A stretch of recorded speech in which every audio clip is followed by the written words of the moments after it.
ETF index mutual funds నేర్చుకుని stock మార్కెట్లో రాణించాలనుకుంటున్నారా? వెంటనే ఈ నెంబర్కి కాల్ చేయండి. సుమన్ టీవీ ప్రేక్షకులకి నాగరకు నమస్కారాలు. సంబంధ బాంధవ్యాలు ప్రాపర్గా వర్కౌట్ కావట్లేదని, అలాగే కుటుంబ వ్యవస్థలో సహేతుకమైన కారణాలు లేకుండా చిన్న చిన్న వాటికే పొరపచ్చాలు తెచ్చుకుంటూ పెళ్ళంటే నూరేళ్ల పంట అనే కాన్సెప్ట్ ని మర్చిపోయి ఏదో తమ స్వేచ్ఛకి హక్కులకి భంగం కలిగిందని, లేదా తన మాటకి ప్రయారిటీ భర్త ఇవ్వట్లేదని, లేదా భర్త తల్లిదండ్రులు మాట వింటున్నాడని, ఇలాంటి ఆశ్చర్యకరమైన కారణాలతో యువత పెడదోన్న పడుతూ ఉంది. అంటే గతంలో కుటుంబ వ్యవస్థ సమిష్టిగా ఉండేది కాబట్టి మంచి చెడు చెప్పేవాళ్ళు. ఏదైనా పొరపచ్చాలు వచ్చినా ఇంట్లో చెప్పడానికి పెద్దవాళ్ళు ఉండేవాళ్ళు. అలాగే మనం పిల్లల్ని కంటే వాళ్ళని చూడటానికి పెద్దవాళ్ళు ఉండేవాళ్ళు.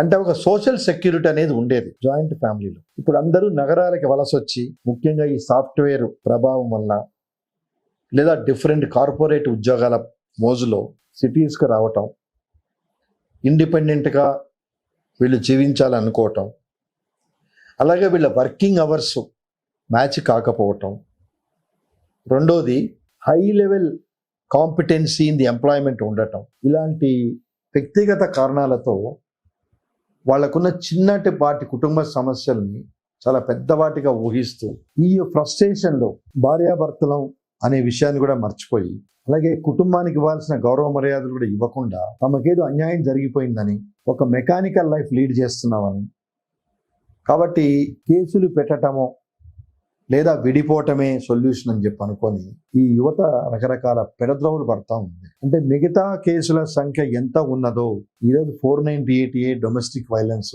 డైవర్స్ కేసుల సంఖ్య కూడా అంతే పెరిగింది. అంటే with in the family members sort out చేసుకోలేని ప్రాబ్లమ్స్ ఎక్కడో న్యాయస్థానంలో 100 మంది ఉండే కోర్టు హాల్లో వీళ్ళకి సొల్యూషన్ దొరుకుతుందనే ఒక తాపత్రయంతో ఈ యువత పరుగులు తీస్తుంది.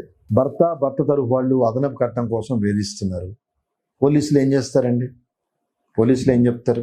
ఎప్పుడైతే పోలీస్ స్టేషన్కి వెళ్ళి కంప్లైంట్ ఇస్తుందో భార్య, according to me that is the last date for their family life. ఇంట్లో పెద్ద మనుషులు లేరా? ఒకప్పుడు 4 గోడల మధ్య సాల్వ్ అయ్యే సమస్యలు ఈరోజు బజార్కి ఎక్కుతున్నాయి కుటుంబాలు. ఇంట్లో వెల్విషర్స్ ఎవరికి లేరా? పెళ్ళప్పుడు ఎంతో 100 మందిని పిలుస్తామే, భార్యత్వం చేస్తామే.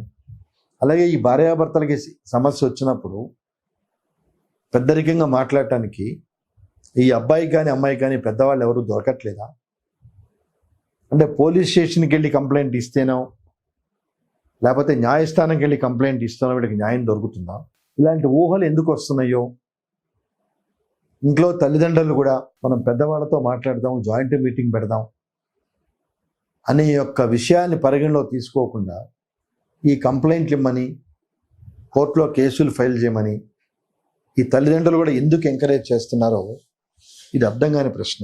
ఎందుకంటే మన ఫ్యామిలీ మెంబర్స్కి మన మంచి చెడులు తెలిసినంతగా ఆ 10 నిమిషాలు పోలీస్ స్టేషన్లో ఉన్న వాళ్ళకి ఏం తెలుస్తుంది? మనం చెప్పింది ఏదో వాళ్ళు వింటారు. ఇటీవల కాలంలో భార్య కంప్లైంట్ ఇస్తే పోలీసులు తరచుగా భర్తకు ఫోన్ చేస్తున్నారు, నీతో మాట్లాడాలి, నేను మాట్లాడాలి అని. అతను చెప్పాడు, మాట్లాడాల్సింది ఏం లేదండి, మీరు చట్ట ప్రకారం యాక్షన్ తీసుకోండి అని. చివరికి ఆ పోలీస్ స్టేషన్కి రమ్మనే విషయం పోలీసులు అతన్ని బెదిరించే స్థాయి వరకు వెళ్ళింది. నువ్వు రాకపోతే మెమ్మనం తీసుకొచ్చి లోపలేస్తాం, నీ మీద ఫాల్స్ కేసు పెడతాం అనే స్టేజ్కి ఎదిగింది. దాంతో అబ్బాయి ఫెడప్ అయిపోయి హైకోర్టులో రిట్ పిటిషన్ వేసాడు. ఇలా నా భార్య 498A కంప్లైంట్ వేసిందంట, అది మాట్లాడటానికి రమ్మంటున్నారు పోలీసులు, బెదిరిస్తున్నారు, నాకు కౌన్సిలింగ్ ఇష్టం లేదు, మీరు చట్ట ప్రకారం చర్యలు తీసుకోండి అని చెప్పినా కూడా పోలీసులు వినట్లేదు అని రిట్ పిటిషన్ వేస్తే హైకోర్టు పోలీసులకు వార్నింగ్ ఇచ్చింది. ఆర్డర్ రారు. కంప్లైంట్ మీ దగ్గరకు వచ్చినప్పుడు, అతను కౌన్సిలింగ్ ఇష్టం లేదని మీకు చెప్పినప్పుడు, don't insist him to come to police station, please take action in accordance with law అని చెప్పింది. అంటే కౌన్సిలింగ్ అనే నెపంతో పోలీసుల యొక్క అట్రాసిటీస్ ఫ్యామిలీ మ్యాటర్స్లో చాలా ఎక్కువ ఉంటుంది. నానా రకాల దుర్భాషలు ఆడటం, భర్త తల్లిదండ్రుల్ని దూషించటం, అమర్యాదగా మాట్లాడటం, పరుష పరజాలంతో మాట్లాడటం, ఇవన్నీ ఆ కానిస్టేబుల్ ఎస్ఐ స్టేజ్లో చాలా ఫ్రీక్వెంట్ అయిపోయినాయి. సో ఏమాత్రం కొద్దిపాటి ఫ్లెక్సిబిలిటీ భర్త పేరెంట్స్కి మళ్ళీ భార్యని కన్సిడర్ చేద్దాం, ఫ్యామిలీలోకి పిలుద్దామని ఉన్నా తను ఇచ్చిన కంప్లైంట్ వల్ల, పోలీసులు చేసే బిహేవియర్ వల్ల they are losing that interest. ఈ అమ్మాయి పోలీస్ స్టేషన్లో కంప్లైంట్ ఇవ్వటం వల్ల కదా మనల్ని ఆ పోలీస్ వాడు పిలిచి నానా మాటలు మాట్లాడాడు. అవసరం లేదు ఈ అమ్మాయి. అంటే ప్రాపర్గా కాంప్రమైజ్ పద్ధతిలో మాట్లాడుకొని, కౌన్సిలింగ్ పద్ధతిలో కుటుంబ సభ్యులతోనో వెల్విషర్తోనో మాట్లాడుకొని సాల్వ్ చేసుకోవాల్సిన విషయాలు ఎప్పుడైతే రచ్చకెక్కుతున్నాయో అక్కడ వాళ్ళ బిహేవియర్, పోలీసుల బిహేవియర్, భర్త తాలూకు బంధువుల పట్ల ఉన్న ప్రభావం వల్ల this women is losing their fair chances. What ultimately she achieves? Nothing. ఇదే కాకుండా ఎప్పుడైతే మన ఇంటి నుంచి వెళ్ళిపోయి ఎన్నో రకాల ఫాల్స్ కంప్లైంట్స్తో భర్త తాలూకు బంధువుల మీద కంప్లైంట్ ఇవ్వటం జరుగుతుందో, దీనిలో వెరిఫై చేయడానికి కూడా పోలీసులకు మెకానిజం ఏం లేదు. అమ్మాయి తల్లిదండ్రులు, అమ్మాయి బంధువులు చెప్పిన సాక్ష్యమే. ఇంట్లో వీళ్ళు కొట్టుకుంటున్నప్పుడు ఇరుగు పొరుగు వాళ్ళు చూడరు. పోనీ వీడు భర్త కొడుతున్నాడు అనుకుందాం, క్రూయాలిటీ ఉంటేనే one of the main ingredients in addition to demand of dowry అని ఉంది. క్రూయాలిటీగా అమ్మాయిని చూస్తున్నప్పుడు కూడా ఈ సోకాళ్ళు పెద్ద మనుషులు ఎవరు ఉండరు. Except wife, all others are hearsay. అంటే భార్య నన్ను కొట్టాడని తల్లిదండ్రులు చెప్తుంది, మా అమ్మాయి చెప్పిందని పోలీస్ స్టేషన్ చెప్తారు. Except victim wife, all others are hearsay persons. ఆ ఎవిడెన్స్తో డౌరీ హెరాస్మెంట్ కేసు భార్య ఏ రకంగా ప్రూవ్ చేయగలుగుతుంది? చిన్న ఎగ్జాంపుల్. అవునండి ఇరుగు పొరుగు వాళ్ళు వచ్చారు, అవునండి ఆయన అరిచేవాడు, కొట్టేవాడు, ఈ అమ్మాయి ఏడుస్తూ ఉండేది అంటే డిఫెన్స్ కౌన్సిల్ అడుగుతాడు, నువ్వు ఎప్పుడైనా ప్రివెంట్ చేయడానికి ప్రయత్నించావా అని. కేసు కోర్టుకు వచ్చినప్పుడు అతను సాక్షిగా వస్తాడు అమ్మాయి తరఫున, ప్రాసిక్యూషన్ విట్నెస్ అవుతాడు. ప్రాసిక్యూషన్ విట్నెస్ అయినప్పుడు నువ్వు ప్రివెంట్ చేయడానికి ప్రయత్నించావా అంటే అతను లేదు అంటాడు. అంటే సోజ్యం చూస్తున్నాడు అతను, భార్యాభర్తలు కొట్టుకుంటూ ఉంటే. డౌరీ హెరాస్మెంట్ కేసు బుక్ చెయ్యాలి అంటే wife should require WhatsApp messages, emails etcetera. అంటే నువ్వు ఇంత డబ్బులు తీసుకొస్తా కానీ ఇంటికి రావద్దు అని వాట్సాప్ మెసేజెస్ ఏమన్నా ఉన్నా, ఈమెయిల్స్ ఏమన్నా రాసినానే, those are evidential aspects to consider as there is a demand from the husband. Principal evidences లేనప్పుడు oral evidence may not sustain much. ఓరల్గా చెప్తారు. అలాగే ఈ రాసే వాళ్ళు కూడా చాలా ఎగ్జాగరేషన్తో రాస్తారు. మేము పెళ్ళికి అంత ఖర్చు పెట్టాం, ఇంత ఖర్చు పెట్టాం, మమ్మల్ని అంత డిమాండ్ చేశారు, ఇంత డిమాండ్ చేశారు. నువ్వు పెళ్ళికి ఖర్చు పెట్టావు అంటే మీ అమ్మాయి సుఖం కోసం, నీ గొప్పతనం, నీ ఆనందం కోసం ఖర్చు పెట్టావు. వాళ్ళు ఖర్చు పెట్టమన్నారు అని అనుకుందాం. అంటే నువ్వు యాక్సెప్ట్ చేసే కదా ఖర్చు పెట్టావు. అబ్బాయి వాళ్ళు బలాని చోట పెళ్లి చేయండి, లావిష్గా పెళ్లి చేయండి అంటే నువ్వు యాక్సెప్ట్ చేసే కదా నువ్వు ఖర్చు పెట్టావు. నువ్వు యాక్సెప్ట్ చేసినప్పుడు ఖర్చు పెట్టడానికి అవన్నీ ఎక్కడి నుంచి వస్తాయి? అలాగే డిమాండ్ చేశాడు, డౌరీ డిమాండ్, అది ఇమ్మన్నాడు, ఇది ఇమ్మన్నాడు. ఇప్పుడు పిల్ల తండ్రి యొక్క తాహతు తెలిసినప్పుడు ఎప్పుడైతే ఈ డిమాండ్ చేయమన్నాడని అడుగుతాడో అది ఎప్పటికీ ప్రోబుల్ కాదు. మిడిల్ క్లాస్ ఆఫీసరు తండ్రి, పిల్ల తండ్రి అల్లుడు అది ఇమ్మన్నాడు, ఇది ఇమ్మన్నాడు అంటే ఎంతవరకు సస్టైన్ అవుతుంది? ఇవేవి ఆలోచించకుండా ఆవేశాలతో వీళ్ళు కంప్లైంట్ ఇస్తారు, దాన్ని తీసుకోలేరు. ఈగో క్లాషెస్ వస్తాయి, పోలీస్ స్టేషన్లో తిట్టుకోవటాలు, ఒక పక్క పోలీసులు తిట్టడాలు, రకరకాల దౌర్భాగ్య పరిస్థితులు ఆ పోలీస్ స్టేషన్కి వెళ్తే నడుస్తాయి. సో భర్త చేసిన ప్రీ హెరాస్మెంట్ ఎలా ఉన్నా, ఫర్ ఎగ్జాంపుల్ భర్త పతిత్ అని చెప్పట్లేదు, I'm not supporting men, I'm supporting both. Complaint ఇచ్చే ముందు భర్త చేసిన quantity and quality of harassment కన్నా పోస్ట్ కంప్లైంట్ అది ఎక్కువ ఉంటుంది. ఇది గమనించండి. My appeal to parents, especially women parents, post complaint to the police station అంటే కంప్లైంట్ ఇచ్చిన తర్వాత భర్తని వాళ్ళ పేరెంట్స్ని పోలీసులు పిలిచి చేసే టార్చరే దీనికి డబల్గా ఉంటుంది. అక్కడే బ్రేక్ అయిపోయింది మీ relation. So what is the point? What you have achieved? So దాని బదులు పెద్ద మనుషుల్ని పిలిచి కాంప్రమైజ్ టాక్స్ చేసుకుంటే that helps a lot. So ఈ ఆస్పెక్ట్ మర్చిపోయి కంప్లైంట్లు ఇవ్వటం వల్ల పలు సందర్భాల్లో 2014 ముందు అయితే ఈ 498 కేసు పెడితే అరెస్ట్ ఉండేది అందరి మీద, not only husband and his parents including relatives. అంటే కంప్లైంట్లో ఈ అమ్మాయి ఎవరి పేరు మీద పెడుతుందో ఆ పేర్లందరినీ 2014 ముందు అరెస్ట్ చేసేవాళ్ళు.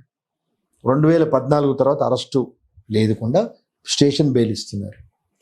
సో కాలక్రమేణా రాజ్యాంగ న్యాయస్థానాలు 498 కంప్లైంట్ ఈ రకంగా ఉంటేనే మెయింటైనబుల్ అవుతుంది, ఎలిగేషన్స్ ఎలా పడితే అలా రాస్తే మెయింటైనబుల్ కాదు. You have to write the role of each individual in dowry harassment. రీసెంట్గా సుప్రీంకోర్టు జడ్జిమెంట్ వచ్చింది. ఏ డేట్న ఏ టైంలో ఏం హెరాస్మెంట్ చేశారో స్పెసిఫిక్గా రాయండి. ఎందుకంటే ఇది లేడీస్కి ఒక టూల్ అయిపోయింది 498A. మనం దీన్ని ఎలా అయినా యూజ్ చేసుకోవచ్చు అనే ఒక విషయంతో. అనదర్ సర్ప్రైజ్ థింగ్, భర్తల ఉద్యోగాలు పోతున్నాయి 498 కేసులు ఫైల్ చేస్తూ. Even private companies also not considering their candidature, they are sending them out. మీ ఫ్యామిలీ మ్యాటర్ ఫైల్ మీరు రండి అంటున్నారు. So this is how it's happening. దాని తీవ్రత పెరిగింది. సో ఆటోమేటిక్గా భర్తకి ఏమనిపిస్తుంది, ఇది పోలీస్ స్టేషన్కి పిలిచింది భార్య, పోలీసులు తిట్టించింది, అమ్మా నాన్న తిట్టారు పోలీసులు, నా ఉద్యోగం కూడా పోయింది, why should I consider her, that's all, no court can do anything, కోర్టులు కాపరాలు చేయించలేవు. Strongly I believe this concept. ఇన్హరెంట్గా మనలో మనకు ఉండాలి కానీ నా భార్య నా బిడ్డలు, నా భర్త నా బిడ్డలు అనే కాన్సెప్ట్ ఉండాలి కానీ courts will not make the couple to survive.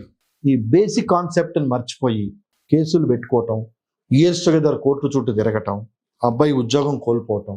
So కనీసం నెలలో 1 or 2 days కోర్టు చుట్టూ తిరగటం, లీవ్ పెట్టుకొని తిరగటం, అల్టిమేట్గా మనం ఏం సాధించాం, 0. So my appeal to parents, both women and men, before initiating family disputes through judiciary or police, please have your own in-house orbit like compromise matters. ప్రాపర్గా డిస్కస్ చేసుకోండి. మీ డిస్కషన్స్ ఫెయిల్ అయితే దట్ ఈస్ అల్టిమేట్. అంతేగాని basic concept వదిలేసి ఇవన్నీ ఈరోజు జరిగేవి. అలాగే case decide అవటానికి not less than 2 years. 2 years లోపల డిసైడ్ అయిన 498A నాకు తెలీదు. ముందేమో మేబీ సింగిల్ డిజిట్ పర్సంటేజ్ 2 ఏళ్ల లోపల డిసైడ్ అయిన కేసులు మ్యాజిస్ట్రేట్ కోర్టులో మోర్ దాన్ 2 years. ఈ లోపల మీరు వేరే పెళ్లి చేసుకోలేరు, మీకు ఎంప్లాయ్మెంట్ ఉండదు, అమ్మాయి సఫర్ అవుతుంది, మధ్యలో పిల్లలు సఫర్ అవుతారు. మోస్ట్ ఆఫ్ ద టైమ్స్ పిల్లల్ని తీసుకొని తల్లి వెళ్తుంది, మళ్ళీ వాళ్ళ మెయింటెనెన్స్కి ఆమె మళ్ళీ మెయింటెనెన్స్ కేసు వేయటం, అది తిరగటం, ఆయనేమో నా ఉద్యోగం పోయింది నేను ఇవ్వలే. సో మొత్తం రప్చర్ అయిపోతుంది ఫ్యామిలీ లైఫ్. సో మనకై మనం సాల్వ్ చేసుకోలేని ఫ్యామిలీ లైఫ్ని ఏదో ఇన్స్టిట్యూషన్స్ చేస్తాయి అని చెప్పి అనుకోవటం అనేది డెఫినెట్గా ఫూలిష్నెస్. సో ఇంట గెలిచి రచ్చ గెలవమన్నారు. కాబట్టి దయచేసి ఈ ప్రోగ్రామ్ చూస్తున్న పెద్దలు, ఈ డౌరీ హెరాస్మెంట్ వగైరా లాంటి ఇష్యూలు వచ్చినప్పుడు please try to make our in-house discussions rather than going to the police. వాళ్ళు ఏమీ చెయ్యరు, ఏమీ కావు. They will not do anything, even they cannot arrest. That is also ruled out. పిలిచి మాట్లాడి ఇంకా వాడే పరజాలంతో మీ రిలేషన్స్ స్ట్రైన్ అవుతాయి. ఇది బాగా గుర్తుపెట్టుకోండి. చాలా నీచమైన పరజాలం వాడతారు పోలీసులు ఫ్యామిలీ మ్యాటర్స్లో. బట్ అక్కడికి వెళ్ళి కొత్త ప్రాబ్లమ్స్ తెచ్చుకునే బదులు, అలాగే అంత స్థాయి వచ్చిన తర్వాత అబ్బాయి తల్లిదండ్రులు ఈగో కూడా దెబ్బతినే ఆపర్చునిటీస్ ఉన్నాయి. సో వాళ్ళు కూడా మిమ్మల్ని కన్సిడర్ చేయరు. అంటే మిమ్మల్ని కోర్టుకి వెళ్ళొద్దు అని అనట్లేదు. See the situation, if necessary then only you invoke the police station.